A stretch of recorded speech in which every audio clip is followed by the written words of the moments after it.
Hello my dear students. So excretory products chapter को बढ़ाते हैं आगे with the next topic human excretory system. Last class में हम लोगों ने जो इसका बेसिक इंट्रोडक्टरी पार्ट है वो डिस्कस किया कि एनिमल्स में अगर हम नाइट्रोजनस वेस्ट प्रोडक्ट्स की बात करें तो एनिमल्स तीन तरह के होते हैं। जो लोअर एनिमल्स हैं, पानी में रहते हैं, वो डायरेक्टली अमोनिया को बॉडी से एक्सक्रीट आउट कर देते हैं in the form of ammonium ions by the body surface. Land पर रहने वाले एनिमल्स इस अमोनिया को या तो यूरिया में या यूरिक एसिड में कन्वर्ट कर लेते हैं। अगर यूरिया में कन्वर्ट कर रहे हैं तो यूरियोटैलिक जैसे कि हम, और अगर यूरिक एसिड में कन्वर्ट कर रहे हैं तो यूरिकोटैलिक जैसे कि बर्ड्स, रेप्टाइल्स एंड लैंड पे रहने वाले इंसेक्ट्स एंड स्नेल्स ऑल्सो। ठीक है, प्लस ऐसा जरूरी नहीं है कि हर पानी में रहने वाला एनिमल अमोनोटैलिक हो। पानी में रहने वाले ही कुछ एनिमल्स यूरियोटैलिक या यूरिकोटैलिक भी हो सकते हैं। जैसे हमने फिशेज में पढ़ा कि भाई फिशेज में जो कार्टिलेजिनस फिशेज है वो हमारी ही तरह यूरियोटैलिक होती है। ठीक है, तो ये सारी चीजें हमने लास्ट क्लास में डिस्कस की, प्लस एक्सक्रीटरी ऑर्गन्स की टेबल देखी कि भाई कौन से फाइलम में कौन सा एक्सक्रीटरी ऑर्गन है जो आपको बाय हार्ट लर्न होनी चाहिए। ठीक है, ओके। अब आते हैं हम हमारी बॉडी पर, ह्यूमन एक्सक्रीटरी सिस्टम पर, कि हमारी बॉडी में एक्सक्रीटरी सिस्टम का क्या स्ट्रक्चर है और ये कैसे काम करता है। ओके, इन ह्यूमंस तो आपको सिंपली डायग्राम के थ्रू बताऊं तो यू ऑल नो कि हमारी बॉडी में we have mainly four organs in the excretory system, जिसमें फर्स्ट है one pair of kidney.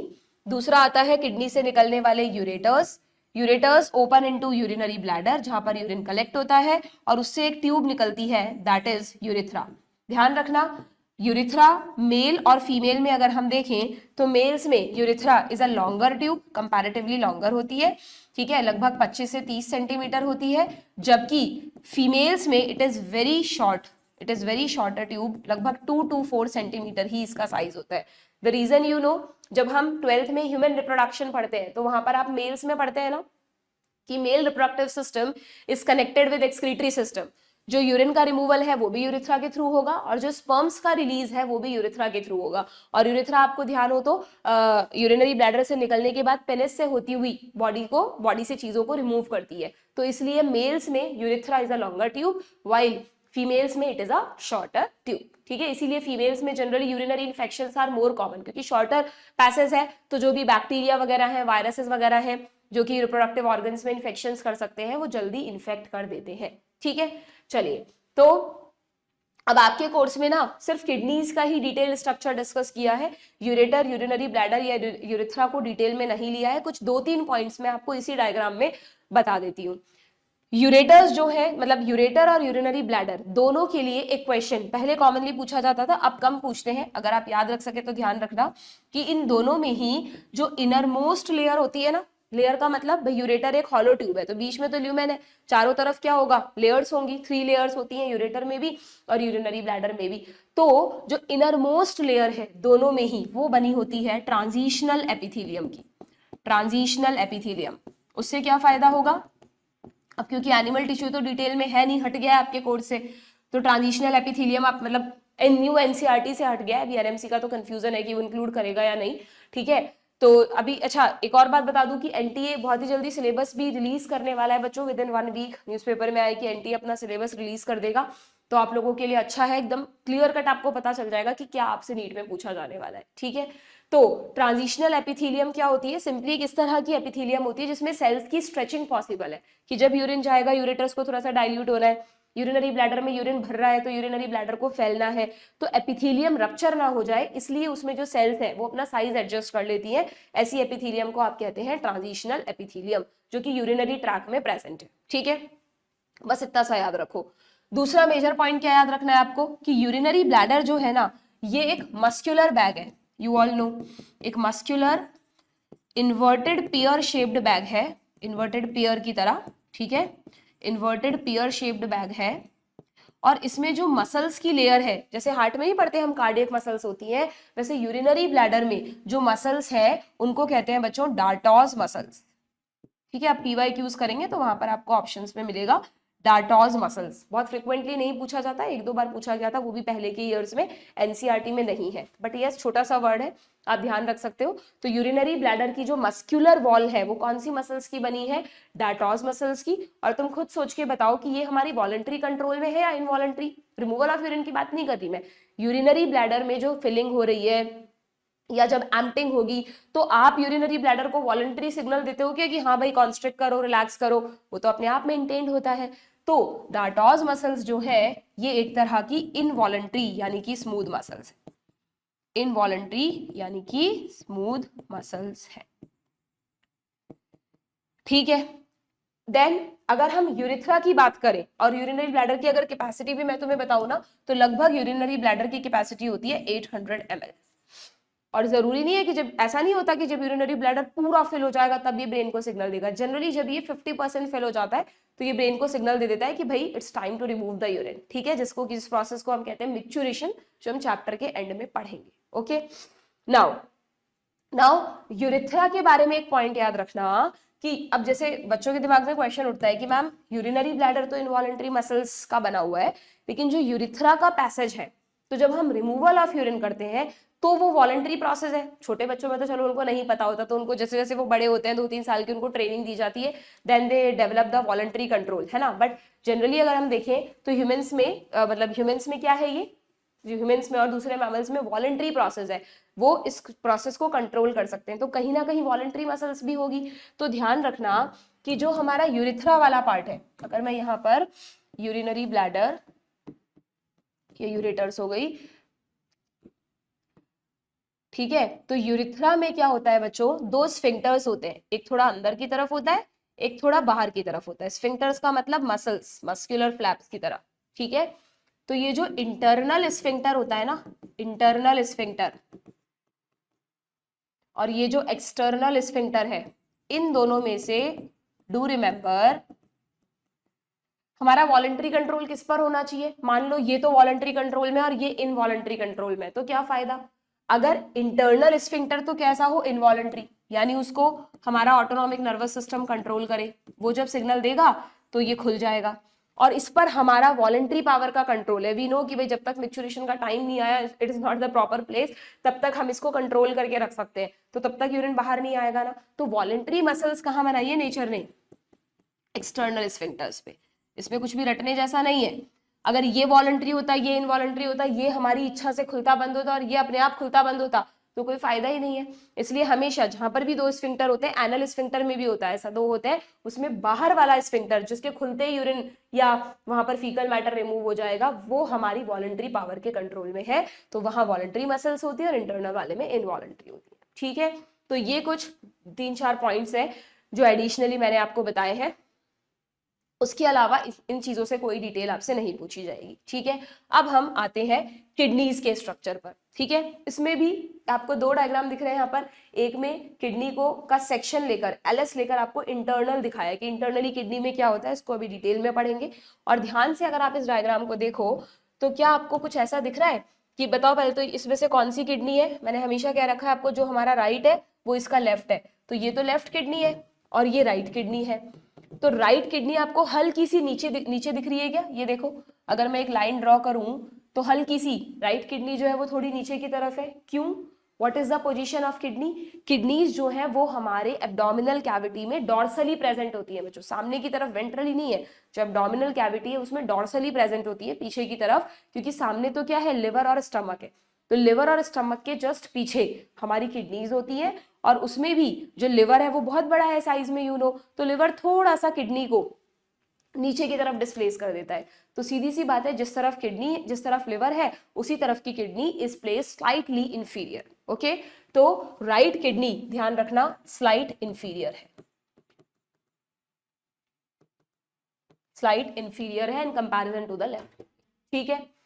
Now अब इसमें एक चीज और देखो, अगर हम इस डायग्राम को ध्यान से देखें तो हमें किडनीज के ऊपर 2 छोटी छोटी ग्लैंड्स दिख रही है क्या, these are the adrenal glands, जिनके बारे में हम एंडोक्राइन सिस्टम में पढ़ेंगे, बस नाम है इनका एड्रीनल, क्योंकि रीनल वर्ड आता है किडनी के लिए, और किडनी के जस्ट ऊपर जो ग्लैंड्स है उनको कह देते हैं एड्रीनल ग्लैंड। अगर आपको ध्यान हो तो सर्कुलेटरी सिस्टम में हमने एड्रीनलिन हार्मोन डिस्कस किया था, जो हार्ट पर स्टिमुलेटरी इफेक्ट डालता है, वो इसी एड्रीनल ग्लैंड से आता है, ठीक है। तो इनके बारे में हमको अभी डिटेल में नहीं पढ़ना है। देन ये क्या है भाई, रीनल आर्टरी और रीनल वेन, तो सीधी सी बात है, हम कह रहे हैं कि किडनी का काम है ब्लड को फिल्टर करना, तो बट ऑब्वियस ब्लड किडनी की तरफ जाएगा और किडनी से निकलेगा, किसी भी ऑर्गन को जो ब्लड सप्लाई करती है वो है आर्टरी, और जो ब्लड को वहां से लेकर आती है वो है वेन। तो किडनी के लिए एओर्टा से तो निकलेगी रीनल आर्टरी, और जो रीनल वेन ब्लड को कलेक्ट करके निकलेगी वो किसमें एंटर करेगी, वेना केवा में। मान लो ये डायग्राम आ जाए, इतना वाला पार्ट आ जाए और आपसे इन दोनों की लेबलिंग पूछ ले, तो वेरी सिंपल याद रखना, या तो आपको वो कोई डायग्रामेटिक कोडिंग देंगे या फिर कुछ ना कुछ ब्लड का पाथवे बताएंगे जिससे आप इन दोनों को पहचान सको। अदरवाइज थोड़ा सा आप देख रहे हो इसका डायमीटर ज्यादा है, इसका डायमीटर कम है, तो ये वाला जो है मतलब वेना केवा का जो डायमीटर है ना वो थोड़ा सा कंपैरेटिवली एओर्टा से ज्यादा होता है। तो ये जो पाइप है ये किसको इंडिकेट कर रहा है, this is inferior vena cava, ध्यान है हार्ट के राइट एट्रियम में खुलता है। और ये जो पाइप है ये किसको इंडिकेट कर रहा है, ये इंडिकेट कर रहा है डॉर्सल एओर्टा को। ये डॉर्सल एओर्टा क्या होता है भाई, भाई एओर्टा जब हम घूमते हुए जाता है ना तो एओर्टा के पार्ट्स होते हैं, जैसे जब वो घूमता है आर्च ऑफ एओर्टा, फिर वो सामने से निकलकर हमारे थोड़ा सा पीछे की तरफ से एब्डोमिनल कैविटी से जाता है, तो उसको बोलते हैं डॉर्सल एओर्टा। ठीक है, क्लियर। अब एक पॉइंट और याद रखना कि रीनल आर्टरी से जो ब्लड किडनीज की तरफ जा रहा है वो होगा तो ऑक्सीजनेटेड ही ना, सोच के बताओ। हर ऑर्गन को कैसा ब्लड भेजता है हार्ट हमारा, ऑक्सीजनेटेड ब्लड, क्योंकि किडनी में जो ट्यूब्यूल्स हैं, नेफ्रॉन्स है, उन नेफ्रॉन की वॉल में सेल्स होंगी, उन सेल्स को भी तो जिंदा रहने के लिए, काम करने के लिए ऑक्सीजन चाहिए। तो रीनल आर्टरी से जो ब्लड किडनीज में जा रहा है वो ऑक्सीजनेटेड है, ठीक है। और रीनल वेन से जो ब्लड वापस आ रहा है वो डीऑक्सीजनेटेड है, इसमें तो कोई एक्सेप्शन नहीं है। लंग्स में तो था, यहाँ तो नहीं है। लेकिन अगर मैं तुमसे प्योरिटी की बात करूं कि भाई बताओ इन दोनों में से कौन सा ब्लड प्योर है कौन सा इम्प्योर है, तो कई बच्चे क्या करते हैं, सोचते हैं कि जो ऑक्सीजनेटेड है वो प्योर है और जो डीऑक्सीजनेटेड है वो इम्प्योर है। नहीं, अगर हम प्योरिटी के रेफरेंस में बात करेंगे ना बच्चों, तो we are talking about the waste products. तो तुम खुद सोचो कि जो ब्लड किडनी की तरफ जा रहा है उसमें तो खूब सारा यूरिया होगा ना, लिवर ने बना के भेजा है ना यूरिया, तो उसमें तो वेस्ट प्रोडक्ट ज्यादा होंगे, तो वो कैसा ब्लड होगा, वो होगा इम्प्योर ब्लड। और जब वो किडनी के अंदर की कैपिलरी से परिक्रमा देता हुआ बाहर निकलेगा तो उस परिक्रमा में उन कैपिलरी से गुजरने के दौरान फिल्ट्रेशन होगा ब्लड का। हम पढ़ेंगे कि ब्लड में से जो वेस्ट प्रोडक्ट्स हैं वो नीचे नेफ्रॉन्स में आ जाएंगे, तो जब ब्लड बाहर निकलेगा ना तो उसमें यूरिया का कंटेंट कम हो जाएगा, इसलिए वेन में जो ब्लड आ रहा है वो कैसा होगा, कंपैरेटिवली प्योर ब्लड। बात समझ गए। इसीलिए मैं तुम्हें हमेशा कहती हूँ कि ऑक्सीजनेटेड डीऑक्सीजनेटेड को अलग रखो, प्योर इम्प्योर को अलग रखो, है ना। तो किडनी में जो ब्लड जा रहा है वो ऑक्सीजन लेके जा रहा है सेल्स के लिए, प्लस वेस्ट प्रोडक्ट्स लेके जा रहा है। और जो बाहर निकल रहा है ब्लड वो किडनी की सेल्स से CO2 कलेक्ट करके ला रहा है, लेकिन यूरिया वहीं देकर आ रहा है, तो वो कैसा है, डीऑक्सीजनेटेड एंड प्योर ब्लड। ठीक है, ये ब्लड जा रहा है इनटू द किडनी, और ये वाला ब्लड जो है ये आ रहा है कमिंग आउट द किडनी, ये बाहर आ रहा है। ये एक कॉन्सेप्ट ध्यान रखना, आगे हेल्प करेगा। ठीक है, तो लगभग सारी लेबलिंग्स हमने देख ली इस डायग्राम की। ये जो 3 लेबलिंग्स है वो अभी हम इंटरनल स्ट्रक्चर में डिस्कस करेंगे। ओके, कॉर्टेक्स, मेड्यूला और पेल्विस। अब देखते हैं क्या लिखा है एनसीईआरटी में। In humans the excretory system consist a pair of kidney, a pair of ureter, single urinary bladder and single urethra. 2 organs paired हैं, 2 अनपेयर्ड हैं। किडनीज आर, अब किडनीज की कैरेक्टरिस्टिक क्या क्या है बच्चों, देखो किडनीज का कलर याद रखना, रेडिश ब्राउन, हल्की सी रेडिश ब्राउन कलर की ऑर्गन दिखती है। जैसे हार्ट रेडिश पिंक दिखता है, ऐसे किडनीज थोड़ी ब्राउनिश से दिखती है। शेप सबको पता है, bean shaped. Okay, situated, rajma खाते हो आप लोग, बीन्स है ना, उसके शेप का होता है। सिचुएटेड बिटवीन, अच्छा अब इसका एग्जैक्ट लेवल तुमसे पूछ ले कि किडनी की लोकेशन बताओ in the reference to landmark, तो मैंने तुमको बताया था कि थोरैसिक और एब्डोमिनल ऑर्गन के लिए लैंडमार्क है हमारी बैकबोन। तो किडनीज की जो लोकेशन है उसमें ध्यान रखना, किडनी सिचुएटेड है last thoracic and third lumbar vertebrae के बीच में, यानी कि यहां पर अगर हम इस चीज को पॉइंट आउट करें तो किडनीज का जो लेवल है वो है T12 से L5। लास्ट थोरैसिक वर्टिब्री, हाँ पढ़ोगे स्केलेटल सिस्टम में कि टोटल 12 थोरैसिक वर्टिब्री होती है, तो T12 से लेकर 5th थोरैसिक वर्टिब्री तक, सॉरी थर्ड लंबर वर्टिब्री तक, very sorry, third lumbar vertebrae तक क्या होती है, हमारे किडनीज का पोजीशन है। ठीक है, कहां पर, वेंट्रली या डॉर्सली, तो do remember close to the dorsal inner wall of the abdominal cavity. ठीक है, वैसे यहां पर दिया नहीं है बट 1-2 बार क्वेश्चन आया था कि किडनीज जो है ना बच्चों, उनको कहा जाता है कि kidneys are retroperitoneal in position, retroperitoneal in position, इसका मतलब क्या है? रेट्रो वर्ड का मतलब होता है पीछे, बोलते हैं ना हम रेट्रो थीम, पहले वाला थीम, तो रेट्रो का मतलब होता है पीछे, और पेरिटोनियम एक कवरिंग है, पेरिटोनियम, रेट्रो मतलब बिहाइंड। तो एक्चुअली व्हाट इज पेरिटोनियम, कि हमारे जितने भी एब्डोमिनल ऑर्गन्स है ना वो अपनी जगह पर ही रहे, हिले डुले नहीं, उसके लिए नेचर ने एक एपिथीलियम का, बहुत थिन एपिथीलियम का एक बैग ऑर्गन्स की शेप में उनके चारों तरफ ऐसे पैक कर रखा है, जिससे एब्डोमिनल ऑर्गन्स की पैकिंग कर दी गई है। उस बैग को, उस एपिथीलियम की लेयर को पेरिटोनियम बोलते हैं, समझे आप? जैसे मान लो एक कार्टन में मैंने बहुत सारी चीजें रख दी है, ठीक है, थोड़ा थोड़ा गैप है उनके बीच में, और मैं चाहती हूँ वो चीजें हिले नहीं, तो मैंने एक बड़ा सा एक पॉलीथिन लिया, बड़ा सा, मतलब सिंपल वे में खुला खुला वाला पॉलीबैग, ठीक है, और उस पॉलीथिन से क्या किया, वो जो कार्टन में चीजें हैं उनको, उनके चारों तरफ वो पॉलीथिन को एकदम उन्हीं की शेप में रैप करती गई मैं, जिससे ऑर्गन्स की थोड़ी डेंस पैकिंग हो गई, तो वो जो बैग है वो है पेरिटोनियम। तो किडनीज वैसे तो इस पेरिटोनियम के अंदर आनी चाहिए, क्योंकि किडनी भी एक एब्डोमिनल ऑर्गन है, बट नहीं, अगर ये किडनीज है तो पेरिटोनियम यहां से होकर गुजर गया, ना कि इसके पीछे से, तो पेरिटोनियम के पीछे है किडनीज, दैट्स व्हाई रेट्रोपेरिटोनियल, ठीक है, क्लियर? नाउ किडनी के डायमेंशंस क्या है, ज्यादा नहीं पूछते, बट अगर पूछ लें तो डू रिमेंबर, किडनीज की जो लेंथ है वो लगभग आपका, जो आप स्केल यूज करते हो 15 सेंटीमीटर का होता है, तो 10 से 12 सेंटीमीटर तो लेंथ है, इसका लगभग हाफ कर दो, 5 to 7 सेंटीमीटर विड्थ है, और इसका भी हाफ कर दो, 2 to 3 सेंटीमीटर थिकनेस है, मोटाई, ठीक है, तो लेंथ 10 से 12, विड्थ 5 से 7, और जो थिकनेस है वो है 2 से 3 सेंटीमीटर। और वेट की अगर बात करें तो वेरी लाइट ऑर्गन, लगभग 150 ग्राम की होती है किडनी, 120 से 170 ग्राम एवरेज, ठीक है। Now towards the centre of the, अब यहाँ पर एक बहुत इंपॉर्टेंट टर्म दे रखी है जिसपे बहुत फ्रिक्वेंटली क्वेश्चन पूछा जाता है, दैट इज हाइलम, और एक दे रखा होगा पेल्विस। इन दोनों में कंफ्यूजन होता है, कई बार पूछते हैं, देखो समझना हाइलम और पेल्विस क्या है। अगर हम किडनी का स्ट्रक्चर देखें तो किडनीज में हम पढ़ेंगे, ये जो ब्लैक कलर की लाइंस दिखाई है ना, इसको तुम एक नेफ्रॉन समझ लो, ये जो एक ब्लैक कलर की लाइन है इसको तुम समझ लो नेफ्रॉन है, ये अभी बताऊंगी कैसे, ठीक है। तो ये बहुत सारे नेफ्रॉन्स हैं, नेफ्रॉन्स में से ऐसा नहीं है सीधा यूरिन यूरेटर में आ गया, नेफ्रॉन में जब यूरिन बनता है तो पहले यहाँ यहाँ यहाँ से होता हुआ फिर यूरेटर में आता है, ठीक है। इन सभी स्ट्रक्चर्स के नाम है, विल डिस्कस। तो इसमें याद रखना कि ये वाला जो पार्ट आपको दिख रहा है यूरेटर का जस्ट इनिशियल पार्ट, एकदम इसको थोड़ा से 3D में सेक्शन लेकर दिखाया है, ये एक मोटा पाइप है, यहाँ पर एक फनल शेप्ड पार्ट है, इस फनल शेप्ड पार्ट को तो कहते हैं रीनल पेल्विस, ये रहा, इस फनल शेप्ड पार्ट को क्या कहते हैं, रीनल पेल्विस। और इसी पेल्विस के पास, मतलब ये पेल्विस जो है जहां से यूरेटर निकल रही है, इसी के जस्ट पास से रीनल आर्टरी या रीनल वेन किडनी में एंटर या एग्जिट करती है, ठीक है।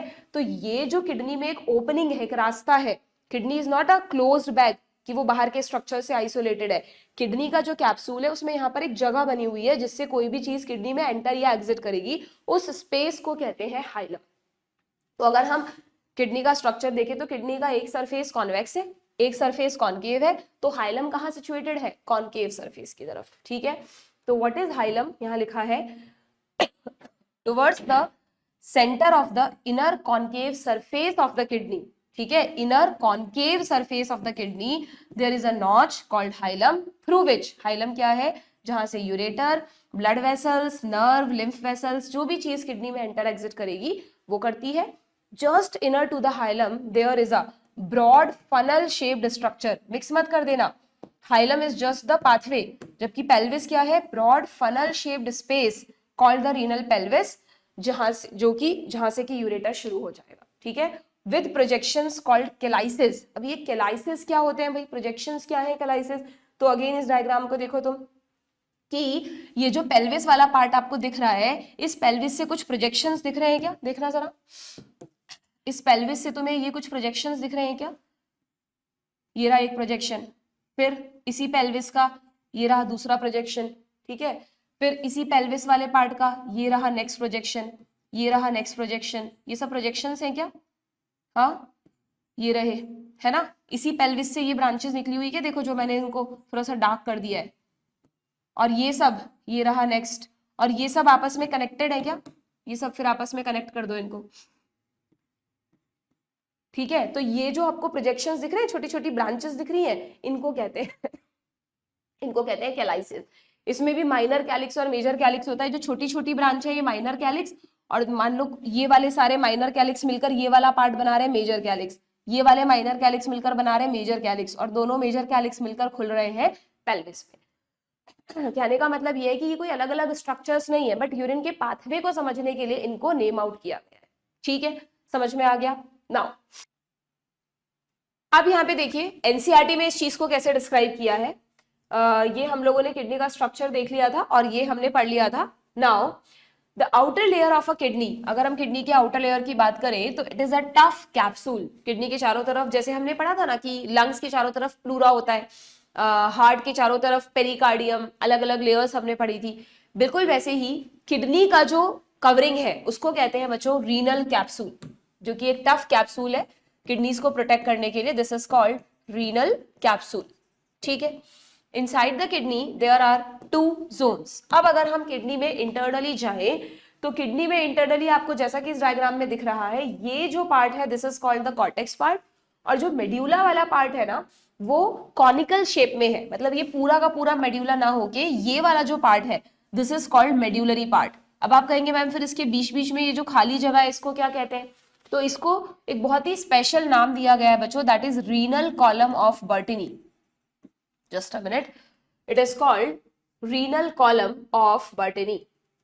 इसमें क्या होता है, ये जो रीनल कॉलम ऑफ बर्टिनी है ना, इनको बर्टिनी नाम के साइंटिस्ट ने सबसे पहले देखा था, और ये किसको इंडिकेट करते हैं, ये इंडिकेट करते हैं जो कॉर्टेक्स है वो ही मेड्यूला में एक्सटेंडेड है, मतलब कॉर्टेक्स को जो टिश्यू बना रहा है ना उसका कुछ पार्ट मेड्यूला में अंदर की तरफ प्रोजेक्टेड है, उस पार्ट को कहते हैं रीनल कॉलम या simply renal column of Bertini. ठीक है, तो सिंपली किडनी को 2 जोन्स में डिवाइड किया गया है। Outer is the cortex zone, अंदर वाला है मेड्यूला जो कि पिरामिडल फॉर्म में है, इसलिए इसको मेड्यूला या मेड्यूलरी पिरामिड्स भी कहते हैं। अगर हम एक किडनी की बात करें तो यहाँ आपको एलएस लेकर दिखाया है, इसलिए आपको लगभग 7 पिरामिड्स दिख रहे हैं, बट एक किडनी में आप 3D में ऐसे इमेजिन करो, इधर भी पिरामिड्स हैं 7, तो लगभग 10 से 12 पिरामिड्स एक किडनी में प्रेजेंट होते हैं। ठीक है, तो मेड्यूलरी पिरामिड्स का जो नंबर है that is 10 to 12 in each kidney. ठीक, नाउ आगे क्या लिखा है, inside the kidney there are 2 zones, outer cortex and inner medulla.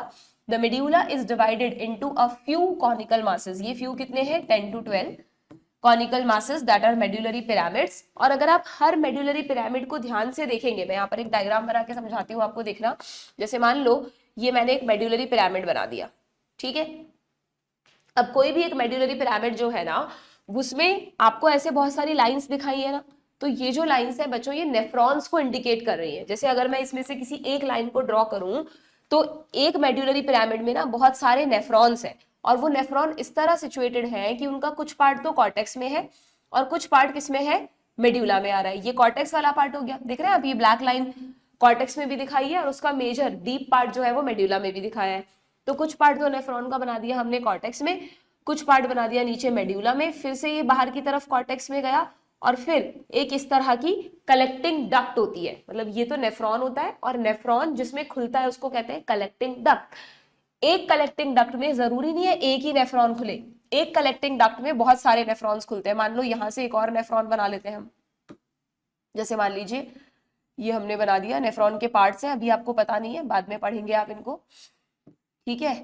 ये भी इसमें खुल गया कलेक्टिंग डक्ट में, फिर एक और नेफ्रॉन खुल गया, एक और नेफ्रॉन खुल गया, ऐसे कई सारे नेफ्रॉन्स इस एक ही कलेक्टिंग डक्ट में खुलते हैं, ठीक है। तो होता क्या है कि जब नेफ्रॉन्स यूरिन फॉर्मेशन करते हैं तो उस यूरिन को कहाँ डालते जाते हैं, इस कलेक्टिंग डक्ट में डालते जाते हैं।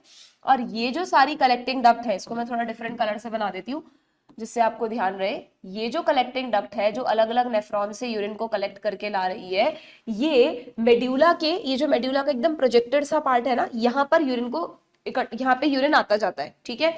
तो यूरिन कैसे आया देखना, सबसे पहले यूरिन बना नेफ्रॉन में, कहाँ बना, नेफ्रॉन में। नेफ्रॉन से यूरिन गया कलेक्टिंग डक्ट में, कलेक्टिंग डक्ट को सीटी भी बोल देते हैं, दैट इज कलेक्टिंग ट्यूब्यूल, ठीक है, कलेक्टिंग डक्ट या कलेक्टिंग ट्यूब्यूल। कलेक्टिंग ट्यूब्यूल से, ये जो हमने ग्रीन कलर से बनाई है this is a collecting tubule, collecting tubule से जो यूरिन है वो इकट्ठा हो जाता है कहाँ पर, इस वाले पार्ट में, यहाँ पर खुलती है कलेक्टिंग डक्ट, ठीक है। इसको आप ऐसे बना लो कि मान लो ये कलेक्टिंग डक्ट है तो ये यहाँ खुल रही है, बहुत सारी कलेक्टिंग डक्ट्स है वो इस वाली जगह पर खुल रही है, इसको आप कहते हैं papillae, this is called papillae, this is called papillae, ये पैपिली वाला पार्ट हो गया, ठीक है। अब देखो, अब जितने भी पैपिली है वो इस छोटे से प्रोजेक्शन में खुल रहे हैं ना, तो जस्ट इस पैपिली के नीचे यूरिन को कलेक्ट करने के लिए ये हमने बना दिया माइनर कैलिक्स। ऐसे अलग अलग पिरामिड्स के माइनर कैलिक्स आ रहे होंगे, ठीक है। और जो सारे माइनर कैलिक्स है वो सब किस में खुलेंगे, मेजर कैलिक्स में, ठीक है। तो इस पोर्शन को कहते हैं कैलाइसिस, यानी दिस इज माइनर कैलिक्स। ये मैं आपको यूरिन का पाथवे बता रही हूँ स्ट्रक्चर के थ्रू, और ये है मेजर कैलिक्स। सीधा यूरिन यूरेटर्स में नहीं गया है ना। और फिर ऐसा एक और मेजर कैलिक्स आ रहा है, मान लो यहां से, ठीक है। तो यहाँ पे से जो मेजर कैलिक्स है और ये पूरा पार्ट जो है वो एक स्वॉलन फनल शेप्ड पार्ट में ओपन होता है, दैट इज द पेल्विस। और पेल्विस से यूरिन कहाँ चला जाता है, यूरेटर्स में। बात समझ में आई आपको। तो किडनी को अगर हम इंटरनली देखेंगे तो किडनी में कॉर्टेक्स है, मेड्यूलरी पिरामिड्स है, पिरामिड्स के प्रोजेक्टेड पार्ट को बोलते हैं पैपिली, वो खुलते हैं कैलाइसिस में, कैलाइसिस खुलता है पेल्विस में, और पेल्विस खुलता है यूरेटर्स में। ये सब एक दूसरे से इंटरनली कनेक्टेड रीजन से हम 3D में इमेजिन करें तो इनको, ओके। तो बस यही चीज यहाँ पर समझाई है कि जो मेड्यूलरी पिरामिड्स हैं they are projecting into the calyces, single is the calyx, the cortex extend, इसको आप अलग से हाईलाइट करो इस पॉइंट को, कि जो कॉर्टेक्स है वो in between the pyramid extended रहता है, जिसको कहते हैं रीनल कॉलम्स या सिंपली कॉलम ऑफ बर्टनी। इस पे क्वेश्चन पूछा गया है नीट में कई बार, तो आप इसको हाईलाइट कर लो। Then each kidney has nearly 1 million complex tubular structures called nephron। देखने में किडनी कितनी छोटे से ऑर्गन्स है, बट हमारी हर किडनी में लगभग 10 लाख का मतलब वही 1 मिलियन नेफ्रॉन्स प्रेजेंट होते हैं। और नेफ्रॉन्स को ही क्या कहा जाता है, आप छोटी क्लासेस से पढ़ते आए होंगे, functional unit of kidney. Kidney के अंदर जो मेजर स्ट्रक्चर है वो नेफ्रॉन्स है, और नेफ्रॉन्स ही एक्चुअली में यूरिन का फॉर्मेशन करेंगे, ठीक है। So these are the functional unit. अगर हम नेफ्रॉन के स्ट्रक्चर की बात करें बच्चों, तो नेफ्रॉन को अब आप कैसे समझोगे, देखना। नेफ्रॉन को समझने के लिए आप इस डायग्राम को देख सकते हैं। मैंने आपको नेफ्रॉन की पोजीशन तो बताई दी कि जितने भी ये पिरामिड्स हैं उनमें नेफ्रॉन का कुछ पार्ट तो कहाँ है, कॉर्टेक्स में है, और कुछ पार्ट मेड्यूला में है। अब अगर हम इस एक नेफ्रॉन को पढ़ें तो इस एक नेफ्रॉन का स्ट्रक्चर इज वेरी सिंपल, जो कि आपको येलो कलर से यहाँ पर दिखाए हैं पार्ट्स। उसमें क्या क्या आता है देखो, सबसे पहले एक बोमन्स कैप्सूल होता है। बोमन्स कैप्सूल एक कॉइल्ड ट्यूब्यूल में ओपन होता है, जिसको बोलते हैं कॉन्वोल्यूटेड ट्यूब्यूल, है ना। अगर मैं इसको ड्रॉ करके बताऊं आपको सिंपली, तो ये हो गया Bowman's capsule. Bowman's capsule open हो रहा है कॉइल्ड ट्यूब्यूल में, this is called PCT, proximal convoluted tubule. Convoluted का मतलब कॉइल्ड, प्रॉक्सिमल क्यों, क्योंकि ये बोमन्स कैप्सूल के पास में है, ओके। फिर इसके बाद इससे एक यू शेप का लूप बनता है, जिसको बोलते हैं लूप ऑफ हेनले। दोबारा से लूप ऑफ हेनले एक कॉइल्ड ट्यूब्यूल बनाता है जो कि इससे दूर है, तो इसको बोलते हैं डीसीटी। ये है पीसीटी और ये है डीसीटी। दोनों कॉन्वोल्यूटेड ट्यूब्यूल है, ये प्रॉक्सिमल है, ये डिस्टल है। दोनों को कनेक्ट कौन कर रहा है, हेनलेज लूप या लूप ऑफ हेनले, एक ही बात है, ठीक है। इस हेनलेज लूप में भी क्या होता है, पूरा जो इसका थिकनेस है वो एक जैसी नहीं होती, बल्कि इसमें थोड़ा सा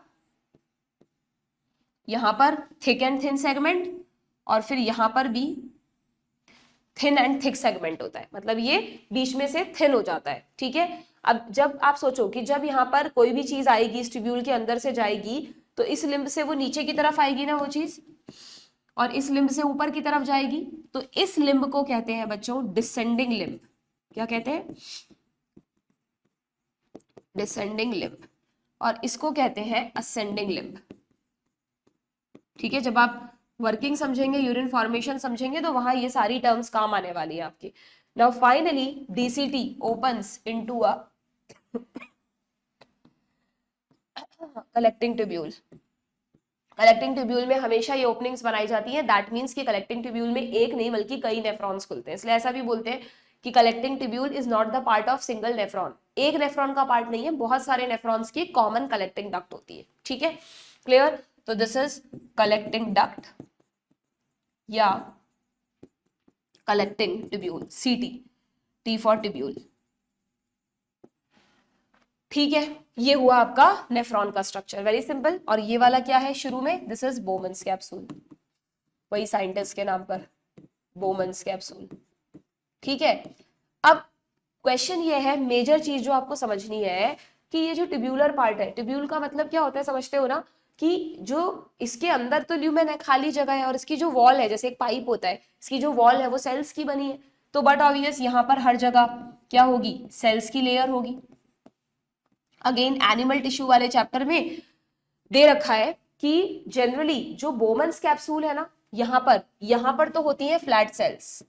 वैसे आपको ज्यादा एपिथेलियम की डिटेल में नहीं जाना कि कहाँ कौन सी एपिथेलियम होती है, बट अगर मैं मेजरली आपको बताऊं तो हमेशा ध्यान रखना बोमन्स कैप्सूल में होती है स्क्वैमस एपिथेलियम, जिससे वहां पर ब्लड का फिल्ट्रेशन इजीली हो जाए।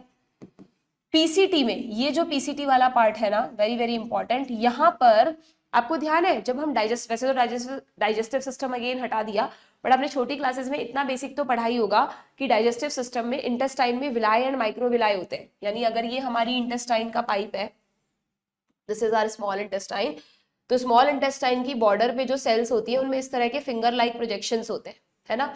इन प्रोजेक्शंस में भी और माइनर प्रोजेक्शंस होते हैं, तो जो सेल्स है वो इस तरह की होती है विलाई एंड माइक्रोविलाई के साथ। क्यों होता है ऐसा? To increase the surface area for absorption, है ना। तो यहाँ पर भी क्या होगा बच्चों, जब फिल्ट्रेट इसमें से गुजरेगा, अभी हम पढ़ेंगे व्हाट इज फिल्ट्रेट, बट जो भी फिल्ट्रेट है वो इसमें से गुजरेगा तो उसमें से मैक्सिमम चीजों को रीएब्जॉर्ब करना पड़ेगा। तो रीएब्जॉर्ब के लिए वही एब्जॉर्प्शन हो गया, सरफेस एरिया बढ़ाना है।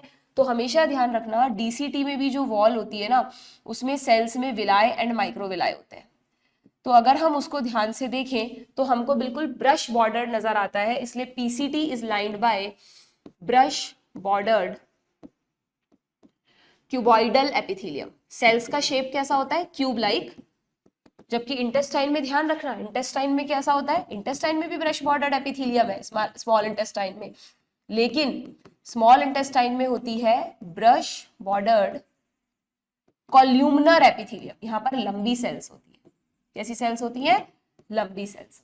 जबकि पीसीटी में कैसी सेल्स होती है? क्यूब लाइक सेल्स होती है।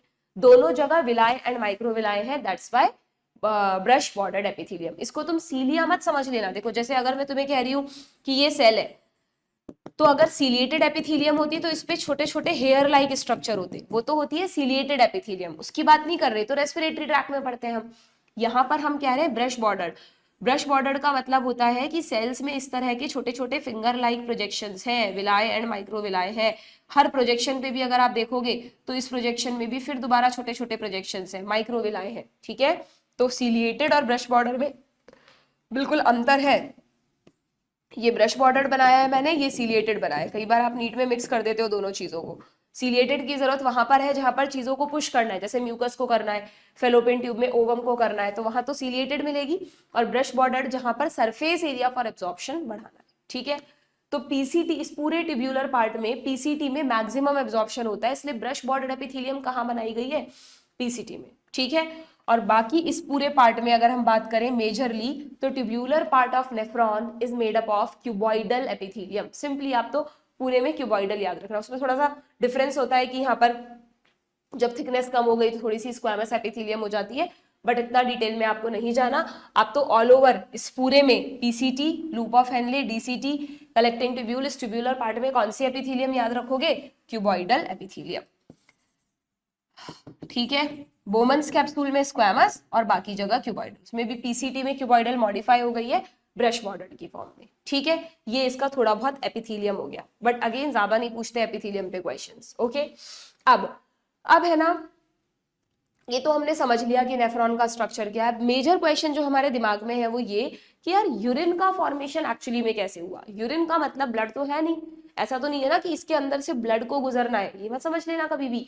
ब्लड कभी भी नेफ्रॉन के अंदर नहीं आता। ब्लड तो हमेशा अपनी ब्लड वेसल्स के अंदर रहता है, कैपिलरीज में रहता है।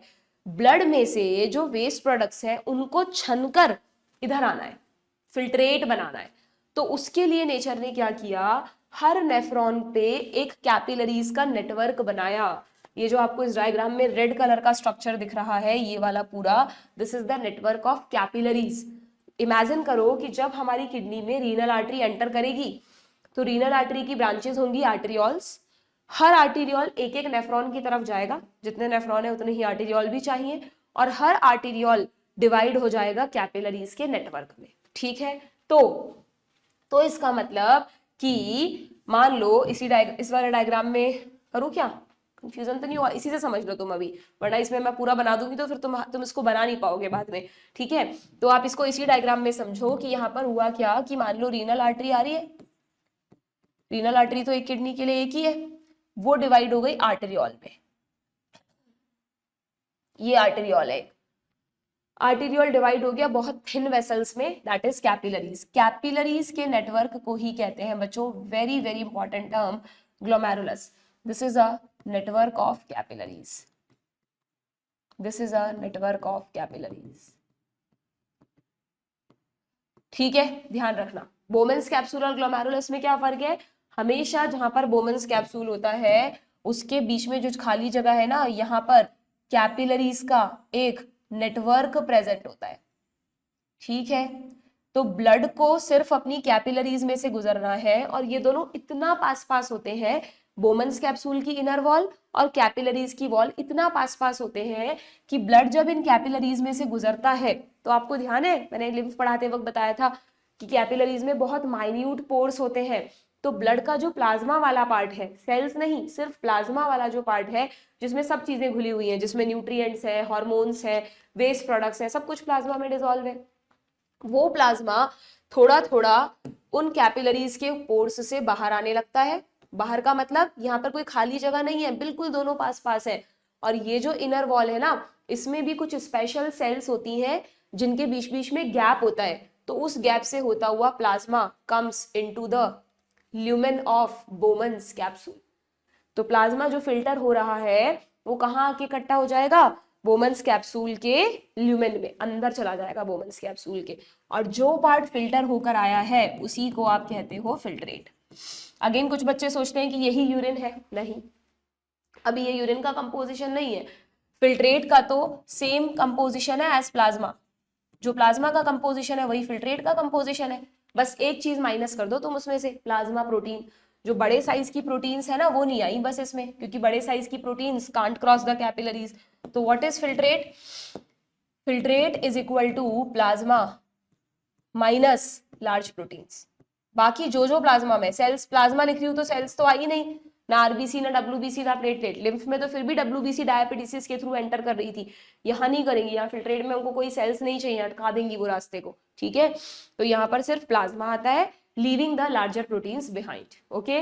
तो यहाँ पर फिल्ट्रेशन हो गया, जो भी चीज अंदर आकर इकट्ठी हुई उसको ना आप ब्लड कहोगे ना आप यूरिन कहोगे, उसको क्या कहोगे, उसको आप कहोगे फिल्ट्रेट।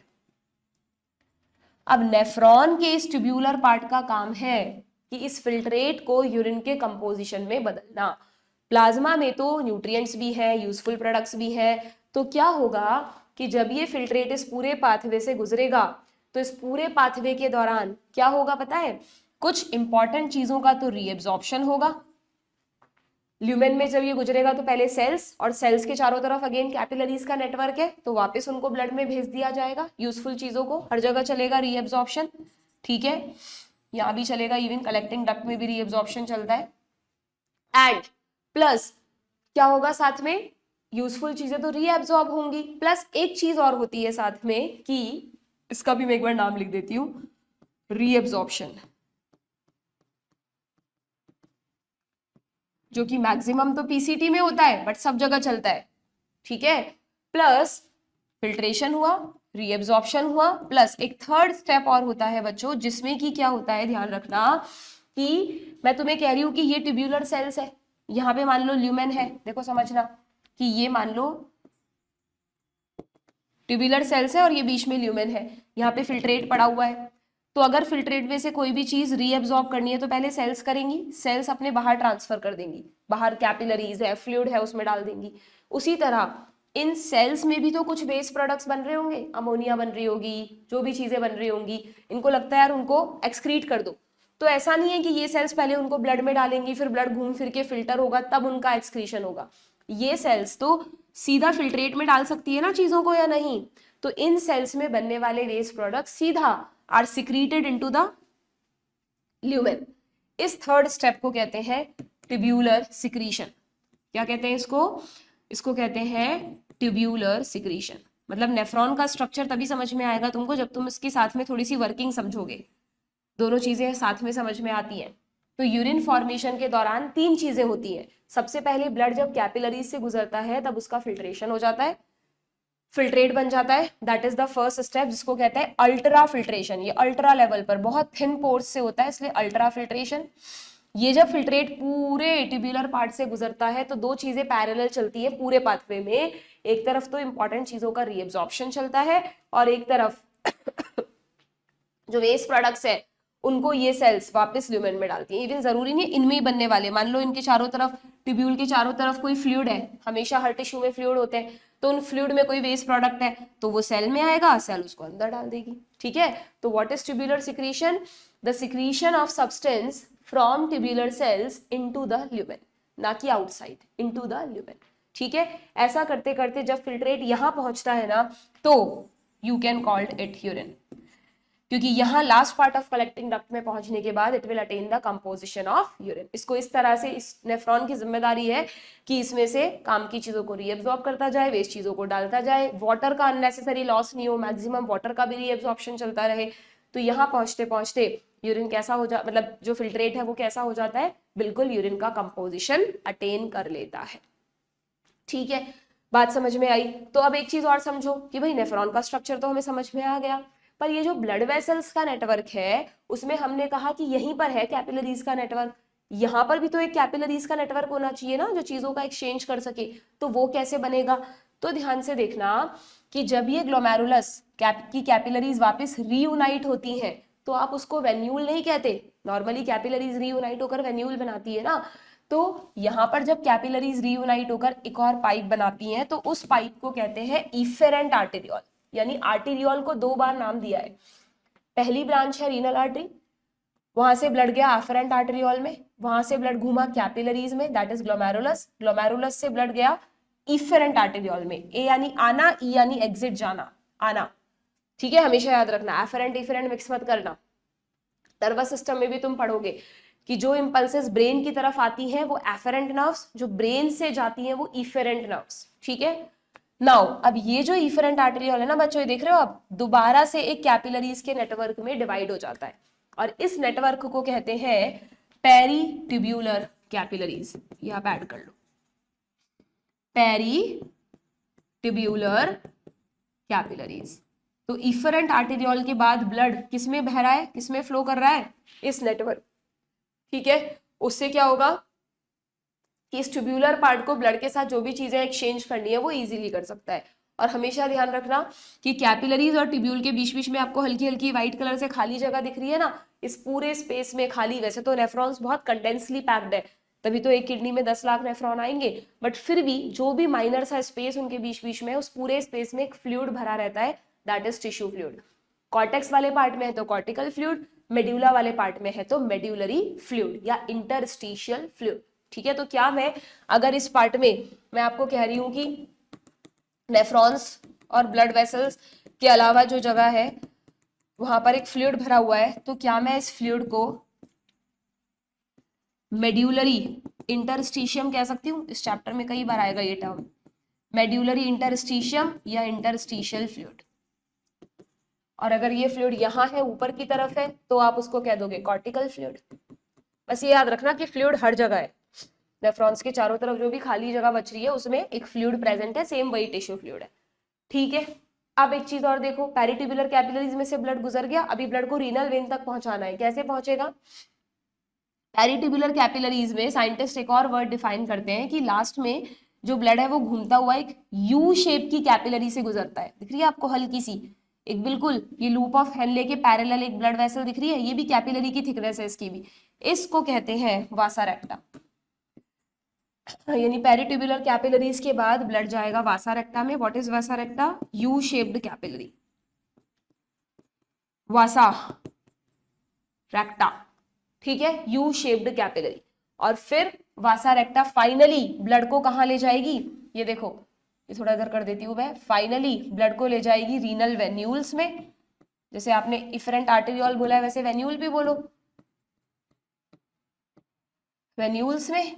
ठीक है, और फाइनली जितने भी वेन्यूल्स हैं, अलग अलग जगह से वेन्यूल्स आ रहे हैं, इस नेफ्रॉन से, इधर वाले नेफ्रॉन से, सारे वेन्यूल्स मिलकर इधर से ऊपर से कहीं से भी जहां जहां से नेफ्रॉन्स आ रहे हैं, सारे वेन्यूल्स मिलकर क्या बनाएंगे बच्चों?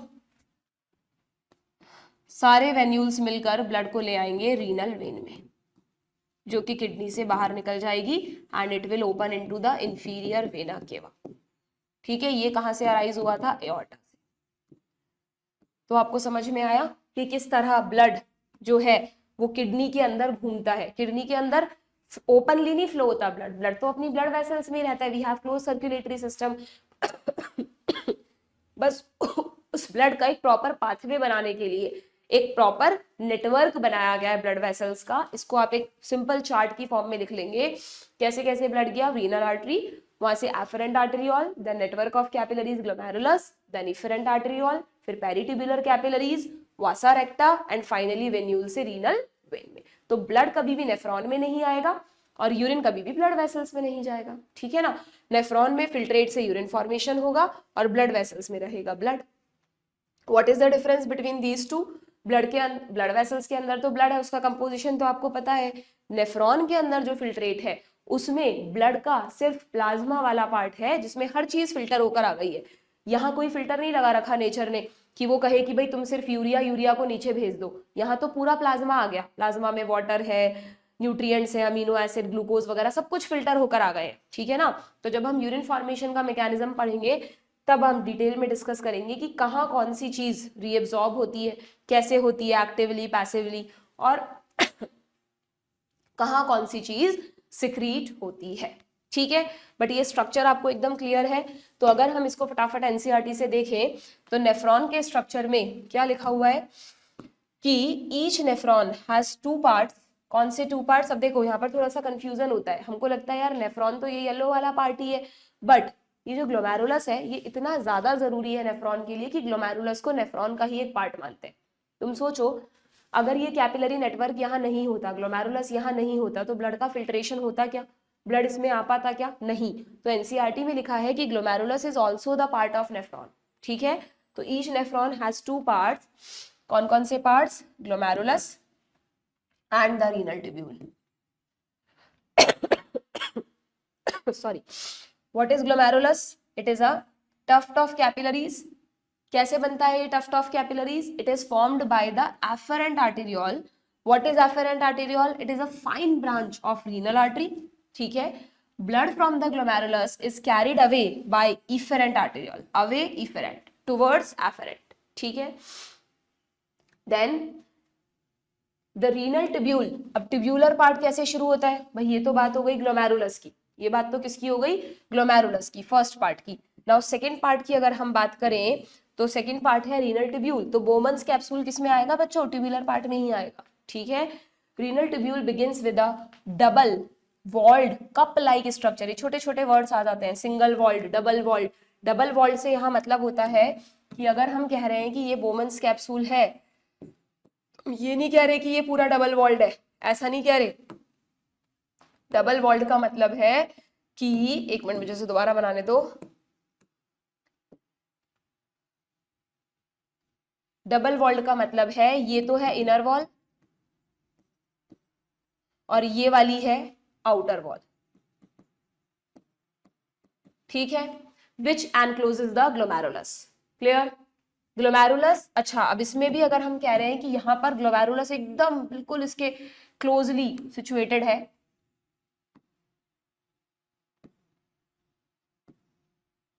ना। तो ये जब हम माइक्रोस्कोप से किडनी का स्ट्रक्चर देखते हैं ना, तो ये पार्ट बिल्कुल कैसा दिखता है? एक किडनी में ऐसा लगता है कि यहाँ बहुत सारे छोटे छोटे कॉर्पस्कल्स टाइप डॉट लगे हुए हैं और उनसे कोई स्ट्रक्चर नीचे जा रहा है, एकदम डेंसली पैक्ड दिखता है ये।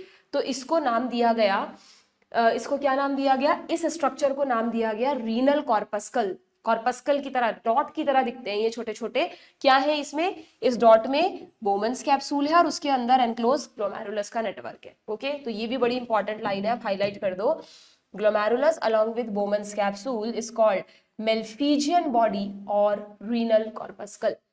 या तो इसको कहते हैं रीनल कॉर्पस्कल या मेल्फिजियन नाम के साइंटिस्ट ने इसको देखा था, इसलिए इसका नाम है मेल्फिजियन बॉडी। नीट में क्या होता है? ऑप्शन आ जाता है मेल्फिजियन ट्यूब्यूल, तो हमें एक जैसा लगता है, मिक्स नहीं करना। मेल्फिजियन ट्यूब्यूल कॉकरोच में होता है, मेल्फिजियन बॉडी हमारे ही इस पार्ट को कहते हैं, इसका स्ट्रक्चर दिया है, देखो एनसीईआरटी ने, ये रहा इसका स्ट्रक्चर, दिस वन, इसको लेबल किया है मैल्फिजियन बॉडी या रीनल कॉर्पस्कल। इसमें देखो आपको दिख रहा है कितना अच्छे से दिखाया है कि जो ग्रीन कलर की वॉल है, इवन उसमें भी है ना ऐसे एक सीधी लेयर नहीं है, वॉल बिल्कुल कैपिलरीज के अकॉर्डिंग कॉन्वोल्यूटेड है, इसकी वॉल भी पूरी मुड़ी हुई है, जहां जहां कैपिलरी मुड़ रही है वहां वहां उसके साथ साथ वॉल भी मुड़ रही है। ओके, तो ये पूरी जो ग्रीन कलर से आपको दिखाई है कैपिलरीज के अलॉन्ग, ये इनर वॉल है, और ये जो आपको दिख रही है this is the outer wall, this is the outer wall, ठीक है, and this is the inner wall. ये पूरी यहाँ पर सब जगह सेल्स है, ठीक, समझ में आ गया यहाँ तक आप लोगों को। देन आगे क्या लिखा है, रीनल कॉर्पस्कल और मैल्फिजियन बॉडी पहचान लोगे ना क्या है ये। Now the tubule continues further to form a highly convoluted network. Bowman's capsule के बाद क्या आएगा, फर्स्ट पार्ट तो रीनल ट्यूब्यूल का हो गया, बोमन्स कैप्सूल, सेकेंड पार्ट हो गया पीसीटी, ठीक है, सेकेंड पार्ट हो गया पीसीटी, थर्ड पार्ट हो गया हैंडलेज लूप जो हेयर पिन शेप्ड है। अब ये भी आ जाएगा नीट में, what is the shape of loop of Henle. Hairpins नहीं होते, एक जूड़ा पिन होता है इस तरह के, ठीक है, जिन्होंने देखे हैं तो इसलिए इसको हेयर पिन शेप्ड कहा है। Okay, then it is the next part which has a descending limb and an ascending limb. Ascending limb continue as another highly coiled tubule, that is the fourth part, DCT. The DCT is of many nephron, not single nephron, many nephron open into a straight tube. Collecting duct straight होती है, that is the collecting duct. This is the fifth part of nephron, but ये individual nephron का part नहीं है, बहुत सारे nephrons मिलकर एक ही collecting duct में खुलते हैं, ठीक है। और सारे कलेक्टिंग डक्ट मिलकर क्या, मतलब सारे नहीं, कुछ आसपास के कलेक्टिंग डक्ट मिलकर क्या करते हैं, converge and open into the renal pelvis. But इससे पहले मैंने तुमको बताया, पहले ये कहाँ खुलेंगे, पहले जो कलेक्टिंग डक्ट हैं वो खुलेंगे पैपिली में, फिर पैपिली से कैलिक्स में, फिर कैलिक्स से पेल्विस में, और फिर पेल्विस खुलेगा यूरेटर में। This is the pathway of urine, ठीक है, this is the pathway of urine. ये मैंने पहले भी लिख दिया था। तो आपको मैंने तीन पाथवे बताए, सॉरी दो पाथवे बताए, एक तो पाथवे ऑफ यूरिन या यू में से की फिल्ट्रेट, या फिर आप ऐसे भी याद रख सकते हो, एक तो pathway of filtrate, Bowman's capsule, PCT, loop of Henley, DCT और कलेक्टिंग डक्ट, वह तो फिल्ट्रेट का पाथवे। फिर उसके आगे ये हो गया यूरिन का पाथवे, है ना, और एक हो गया पाथवे ऑफ ब्लड, ठीक है, clear. Renal pelvis through medullary pyramid in the कैलाइसिस। समझ में आ गया क्या आप लोगों को अच्छी तरह से। अच्छा, एक छोटी सी चीज और दी है यहाँ पर, स्ट्रक्चर में हम कंप्लीट कर लेते हैं कि अगर हम किडनी के अंदर मेडुलरी पिरामिड्स को देखते हैं ना बच्चों, तो इन मेडुलरी पिरामिड में जरूरी नहीं है हर नेफ्रॉन का लूप ऑफ हेनले इतना लंबा हो कि वो मेडुला के एकदम अंदर डीपली जा रहा हो। कुछ ऐसे भी नेफ्रॉन देखे गए हैं जिनका लूप ऑफ हेनले छोटा होता है, बिल्कुल ना के बराबर होता है लूप ऑफ हेनले। तो नेफ्रॉन्स को दो टाइप्स में डिवाइड किया गया है, जिनमें लूप ऑफ हेनले लंबा है उनको कहा गया है जक्स्टा मेड्यूलरी नेफ्रॉन, लिखा है क्या यहाँ पर, ये रहा, उनको कहा गया है juxta medullary nephron. Juxta word का मतलब होता है नियर, क्योंकि ये वो नेफ्रॉन्स है which are near to medulla, और जो नेफ्रॉन छोटे छोटे हैं उनको कहा गया है कॉर्टिकल नेफ्रॉन। क्यों भाई, अच्छा एक पॉइंट और ध्यान रखना, एक बड़ा इंपॉर्टेंट पॉइंट रह गया, शायद यहीं पर आएगा, हाँ ये रहा, कि हम हमेशा कह रहे हैं कि नेफ्रॉन इस तरह से लोकेटेड है कि उसका कुछ पार्ट तो कॉर्टेक्स में है और कुछ पार्ट मेड्यूला में है, तो वो कुछ पार्ट क्या है अब आपको पता होना चाहिए। तो ध्यान रखना कि नेफ्रॉन्स का सिर्फ loop of Henley he medulla में आता है, Bowman's capsule, glomerulus, PCT, DCT, ये सब कहाँ होते हैं, कॉर्टेक्स वाले पार्ट में होते हैं। तो नेफ्रॉन्स का जो मेजर पार्ट है वो कॉर्टेक्स में ही तो है, सिर्फ लूप ऑफ हेनले ही तो मेड्यूला में आ रहा है। तो जिन नेफ्रॉन्स में लूप ऑफ हेनले भी नहीं है या बहुत छोटा है, मान लो मैं यहीं से इसे घुमा दूं, तो वो नेफ्रॉन्स तो लगभग कॉर्टेक्स में ही हुए ना, तो ऐसे नेफ्रॉन्स को कहते हैं कॉर्टिकल नेफ्रॉन। और जिनमें लंबे लंबे लूप ऑफ हेनले हैं उनको कहते हैं JM, juxtamedullary nephron. And you will be surprise to know कि हमारे किडनी में 80% छोटे नेफ्रॉन्स हैं। ऐसे याद रखो कि यार सारे लंबे लंबे बना देते ना तो जगह ही नहीं बचती उनको एडजस्ट करने के लिए। तो 80% नेफ्रॉन्स तो कॉर्टिकल नेफ्रॉन है, 80 to 85%, 15 से 20% जेएम नेफ्रॉन्स है, ठीक है। तो ये पॉइंट भी आप एनसीईआरटी में पढ़ लो कि कौन सा पार्ट कॉर्टेक्स में है, कौन सा मेड्यूला में है। द मेल्फिजियन कॉर्पस्कल, यानी कि क्या आ गया इसमें, glomerulus plus Bowman's capsule, PCT and DCT of the nephron are situated in the cortical region, ठीक है, whereas the loop of Henle dips into the medulla, ठीक है. This is very important point. कौन सा पार्ट कॉर्टेक्स में है और कौन सा मेड्यूला में. जब भी आप नेफ्रॉन बनाओगे तो हमेशा ध्यान रखोगे कि अगर ये मैंने नेफ्रॉन बनाया है तो मुझे हमेशा ध्यान रखना है कि ये है कॉर्टेक्स और ये है मेड्यूला. कलेक्टिंग डक्ट का कुछ पार्ट कॉर्टेक्स में है, कुछ पार्ट मेड्यूला में है, ठीक है. इन मेजॉरिटी ऑफ नेफ्रॉन्स, इसको हाईलाइट कर दो. Majority of nephron the loop of Henle is too short and extend very little into the medulla, यानी मैक्सिमम नेफ्रॉन कॉर्टेक्स में है. That's why they are called cortical nephron. And some of the nephrons the loop of Henle is very long and run deeps into the medulla. ऐसे nephrons को कहते हैं juxta medullary nephrons, ठीक है. समझ में आ गया. देन यहाँ पर आपको ब्लड का पाथवे बताया है लास्ट में, जो हमने ऑलरेडी पढ़ लिया कि एफरेंट आर्टेरियोल से ग्लोमेरुलस में गया था ना blood. Now efferent arteriole emerging from the glomerulus again, इसको अगेन लिख देना, एक नेटवर्क तो पहले ही बन चुका कैपिलरीज का, again forms a fine capillary network around the renal tubule, या चलो मत लिखो कंफ्यूज हो जाओगे, around the renal tubule called the peritubular capillaries, ठीक है. और इसी पेरिट्यूबुलर कैपिलरीज की एक लास्ट में जो माइन्यूट वेसल होती है, छोटी सी vessel of this network, a minute vessel of this network, very important, runs parallel to the Henle loop forming a U shaped vasa recta. तो जरा सोच के बताना कि जो जेएम नेफ्रॉन्स है उनमें तो अच्छी खासी वासा रेक्टा होगी, लेकिन जो कॉर्टिकल नेफ्रॉन है जिनमें छोटा सा लूप ऑफ हेनले है, वहां पर आपको वासा रेक्टा दिखेगी क्या? नहीं. तो सिंपली एक लाइन लिखी हुई है, नीट में भी पूछा गया है, vasa recta is absent or highly reduced in cortical nephron.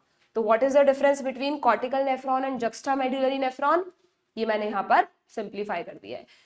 Cortical nephron में शॉर्ट लूप ऑफ हेनले है, 80 से 85% होते हैं, वासा रेक्टा हाईली रिड्यूस्ड है. जक्स्टामेडुलरी में लॉन्ग लूप ऑफ हेनले है, नंबर इनका कम है और इनमें एक अच्छा खासा वासा रेक्टा होता है. इसीलिए हम आने वाले सेशंस में पढ़ेंगे कि these nephrons have very important role in counter current mechanism. एक मैकेनिज्म पढ़ेंगे यूरिन को कॉन्सेंट्रेट बनाने के लिए, बॉडी से वाटर लॉस को बचाने के लिए, that is counter current mechanism, ठीक है. डन. तो ये हुआ बच्चों आपका किडनी का स्ट्रक्चर, जो कि हमने पूरा अच्छे से पढ़ लिया है. एक बार खुद से डायग्राम्स बनाना, फ्लो चार्ट्स बनाना, देखना कौन सी चीज कहाँ से जा रही है, जिससे आपका ये टॉपिक पक्का हो जाए, ठीक है. नेक्स्ट सेशन में will discuss about the urine formation, जो मैकेनिज्म है, फिल्ट्रेशन, रीअब्जॉर्प्शन, सिक्रीशन, उन सभी स्टेप्स को वन बाय वन डिस्कस करेंगे. Okay, good bye.